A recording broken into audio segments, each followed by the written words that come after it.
clapotis et bienvenue dans cette série Clap lexique qui vous permet de retenir le vocabulaire essentiel à chaque objet d'étude au programme, en l'occurrence le théâtre, la poésie, le roman et la littérature d'idées. Alors ces mots vous seront utiles pour commenter aussi bien à l'oral qu'à l'écrit les textes que l'on vous proposera aux deux épreuves. Vous montrerez alors à votre examinateur et à votre correcteur que vous maîtrisez le vocabulaire approprié à ces épreuves. Aujourd'hui, dans cet épisode, nous allons donc nous intéresser au vocabulaire qui se réfère au genre romanesque. Dans ce premier épisode, nous allons voir tous ceux qui se réfèrent à l'analyse du récit. Et bien sûr, vous pourrez écouter l'épisode 2, lui qui sera plus consacré davantage à l'analyse du narrateur et du personnage. Alors le principe est toujours le même, comme les autres claps lexiques. Vous avez l'infographie qui vous permettra de suivre petit à petit les termes, les mots que nous allons ensemble évoquer.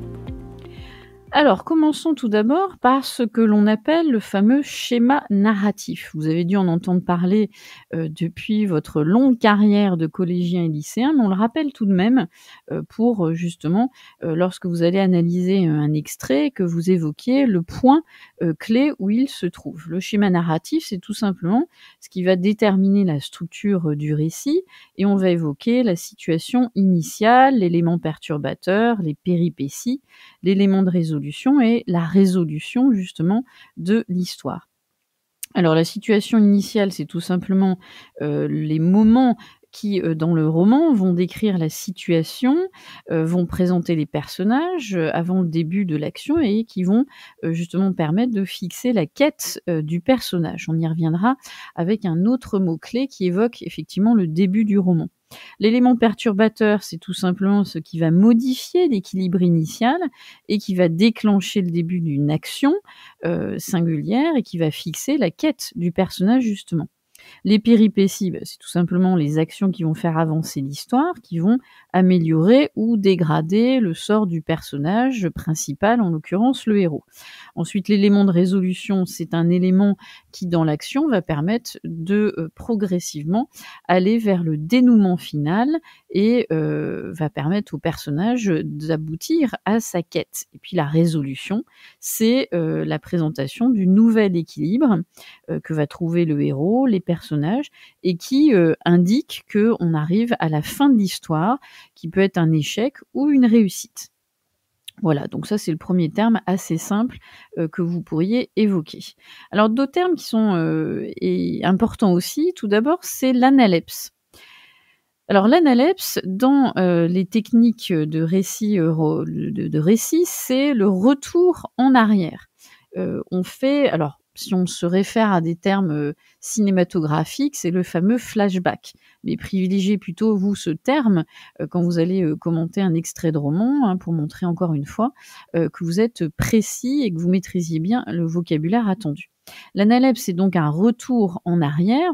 Le récit va rapporter un épisode du passé plus ancien et c'est bien sûr l'objectif, c'est de permettre au lecteur d'avoir des informations, de compléter les informations ou le vide d'informations qu'il avait auparavant. Et donc le narrateur revient volontairement en arrière pour préciser certaines choses, pour apporter une compréhension par rapport à l'histoire, au parcours du personnage.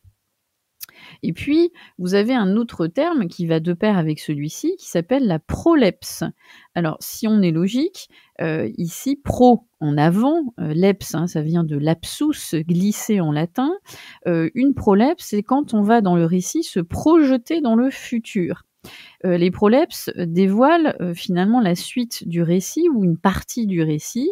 Alors elles sont rares, elles sont courtes et le but est de susciter la curiosité du lecteur, de créer un effet de suspense aussi ou de renforcer le tragique et l'intensité de l'histoire.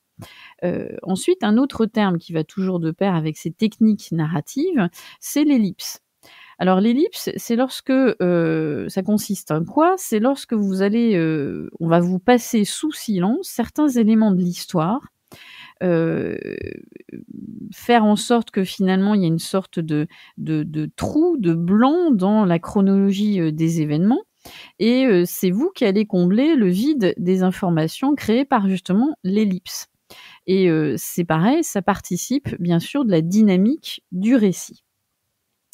Ensuite, un autre mot que vous pouvez aussi connaître, c'est ce que l'on appelle le topos ou au pluriel les topoi. C'est un terme, grec qui, on pourrait le traduire de la façon suivante. Quand on parle du topos littéraire, c'est, un peu le motif. C'est un thème qui revient souvent, dans les romans qui vont être, incontournables et souvent on dit qu'un auteur reprend le topos littéraire de. Alors vous avez, comme, topos, incontournable, par exemple la rencontre amoureuse, la scène de combat.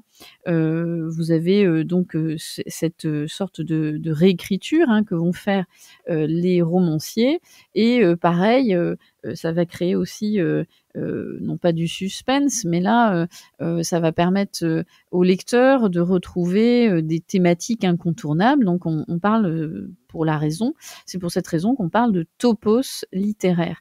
Et quand vous avez un extrait, de roman que l'on vous donne aussi bien à l'oral qu'à l'écrit et que vous voyez que c'est effectivement une scène, incontournable comme la scène de la première rencontre, la scène du combat, la scène de l'aveu, eh bien vous parlez à ce moment-là en disant que, l'auteur utilise ici un topos littéraire bien connu. Voilà, donc ça c'est un terme qui, n'est pas, quand même inintéressant à connaître. Après, on va parler de, l'intertextualité. Alors, c'est un mot qui peut vous paraître, bizarre, oh là là, compliqué. Entre textualité, c'est tout simplement lorsque, vous avez un auteur qui va utiliser, des références, implicites ou explicites d'ailleurs, avec, d'autres textes. Alors ça peut être, un petit clin d'œil à un autre auteur, qui, l'a précédé. Il fait un clin d'œil dans la façon justement, par exemple, d'évoquer le topos littéraire. Ça peut être, un clin d'œil en faisant des allusions à un genre ou un style propre à un autre romancier. Ça peut être un clin d'œil avec des citations.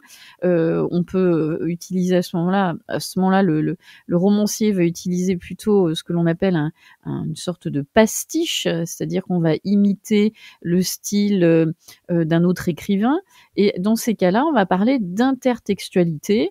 Alors ça peut être intéressant lorsque vous analysez un texte à l'écrit ou à l'oral et vous montrez comment un romancier a été, influencé par un autre romancier qui l'a précédé. Ça peut être intéressant pour montrer aussi, au correcteur, à l'examinateur que vous avez une connaissance littéraire, qui n'est pas que focalisée sur l'auteur en question et que vous voyez que finalement la littérature est aussi, souvent, parfois, une réécriture, hein. On réécrit, ça peut être aussi en rendant hommage à des auteurs qui nous ont précédés.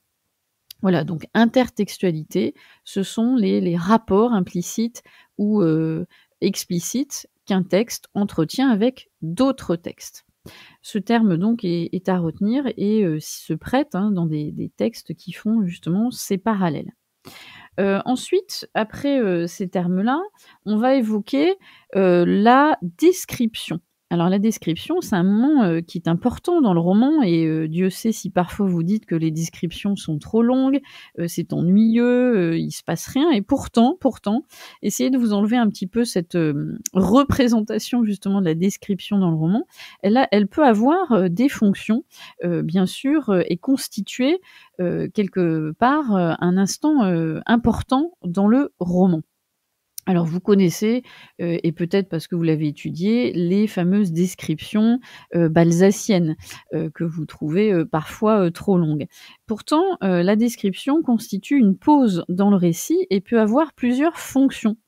Alors bien évidemment, la première fonction, c'est la fonction informative, c'est-à-dire elle va donner des informations, nécessaires, voire supplémentaires sur le cadre de l'action, sur le personnage et c'est sa première fonction et dites-vous que, avant que, apparaisse la photographie, le romancier utilisait beaucoup la description, en ce sens qu'il faisait des descriptions longues, parce que n'ayant pas cette possibilité de voir par le biais de la photographie, il fallait bien laisser le lecteur s'imaginer un cadre, d'où les extrêmes précisions, avant que ne démarre l'histoire. Donc la description a souvent une fonction informative.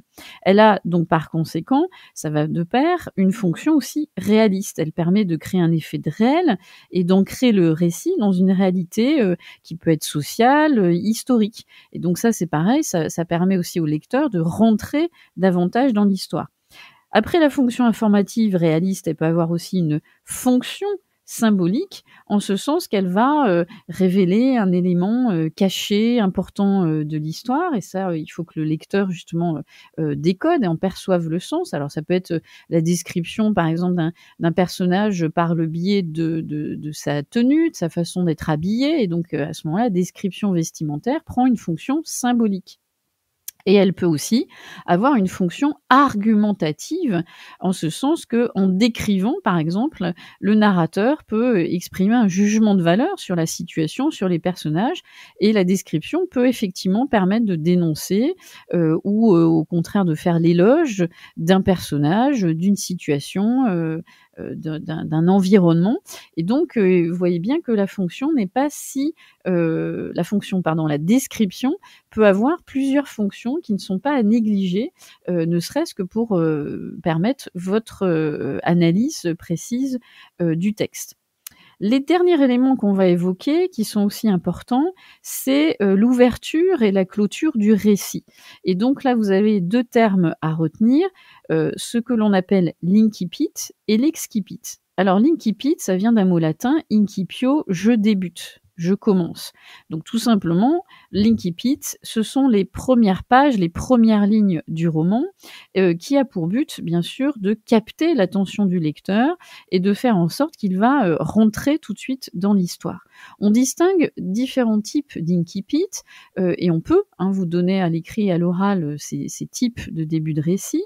On a l'incipit in medias res, c'est un terme latin qui veut dire au milieu de la chose, au milieu de l'histoire, et vous avez à ce moment-là l'impression, lecteur, de rentrer dans une histoire qui a déjà commencé.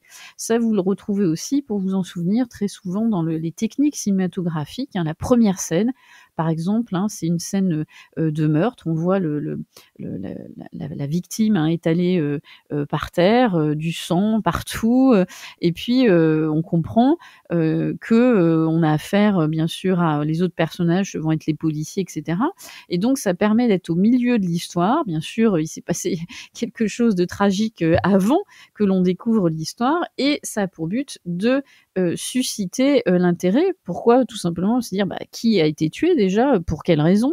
Et comment, va se dérouler ensuite, l'intrigue? Donc cette technique est très souvent utilisée pour capter cette attention. L'incipit statique, comme son nom l'indique, quelque part c'est statique parce qu'il ne se passe rien et parce qu'on va avant tout privilégier la description, du cadre, de l'environnement, des personnages, pour que vous ayez justement cet effet réaliste et que vous arriviez à photographier, le lieu, les personnages qui vont ensuite, permettre le déroulement de l'intrigue. Vous en doutez, si vous faites un rapport avec l'histoire littéraire, l'incipit statique, vous l'avez très souvent, notamment dans les récits du XIXe siècle, parce que vous adorez les romans balsaciens, vous avez ces pages, qui vont, vous permettre d'avoir ce décor qui petit à petit se dresse sous vos yeux. Et puis on a l'incipit, progressif, qui lui est un mélange d'action et de description, vous donne au fur et à mesure, des informations, des éléments qui vont vous permettre, de remplir le vide narratif qui est au début de l'histoire, et donc vous allez comprendre, que ça se passe à telle époque, c'est tel personnage, de tel cadre, de tel, contexte, historique, littéraire, social.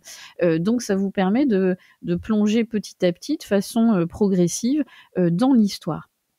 Donc l'incipit, vous comprenez, c'est un moment clé, qui va, permettre justement de faire en sorte que le lecteur va, rentrer de façon, efficace dans l'intrigue.